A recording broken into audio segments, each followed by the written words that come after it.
நாய் பார்த்துருக்கீங்களா? ரோட்டில் சைக்கிள்லையோ வண்டியிலையோ போவாங்க, ஒரு நாய் அங்கே சும்மாவே படுத்துட்டு இருக்கும். அவன் வேலைக்கு போயிட்டுருப்பான். இந்த நாயோட வேலை என்ன? இவனுங்களை கெடுக்கிறது.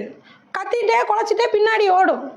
ஒன்று பயந்து கீழே விழுந்து கையை காலை உடச்சிக்கிறவன் இருக்கான், இதை கண்டுக்காமல் போகிறவன் இருக்கான். அந்த நாயை உதைக்க போய் கடி வாங்கி ஆஸ்பத்திரியில் படுக்கிறவனும் இருக்கிறான். இதில் என்ன தெரியுது? அந்த நாய் இருக்குன்னே இருக்குது. ஒருத்தனை வேலை செய்ய விடாமல் அவனை எப்படியெல்லாம் கெடுக்கலான்னு அதை போய் நீ நோண்டவும் கூடாது. அதை உதைக்க போனால் உனக்கு கடிக்கும், மறுபடியும் உனக்கு பிரச்சனை.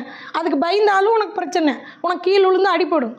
அதை கண்டுக்காமல் உன் வேலையை மட்டும் நீ பார்த்தீங்கன்னா உன் வேலைக்கு போயிடலாம். இந்த நாய் அடுத்தவனுக்கு குறைக்க போயிடும். புரியுதுங்களா? அந்த நாய் என்னை குலைக்குது, எனக்கு பயமாக இருக்குது, நான் வெளியே போக மாட்டேன்னா நீ பயந்து வீட்டுக்குள்ளே தான் இருக்கும். புரியுதுங்களா? குலைக்கிற நாய் குலைச்சிட்டே தான் இருக்கும். அதை கண்டுக்காமல் நம்ம வேலையில் ஃபோக்கஸ் பண்ணால் நம்ம வேறு லெவல் போகலாம். இங்கே அதே தான் எல்லா பக்கமும். ஒருத்தனை மேலே வர்றக்கு 4 பேர் விடமாட்டாங்க. ஒரு உதாரணம் சொன்னால் அது எதுக்காக சொல்கிறோங்கிறத எடுத்துக்குவான், தேவைப்படுறவன் எடுத்துக்குவான். ஆனால் அதை கெடுத்து விட்ற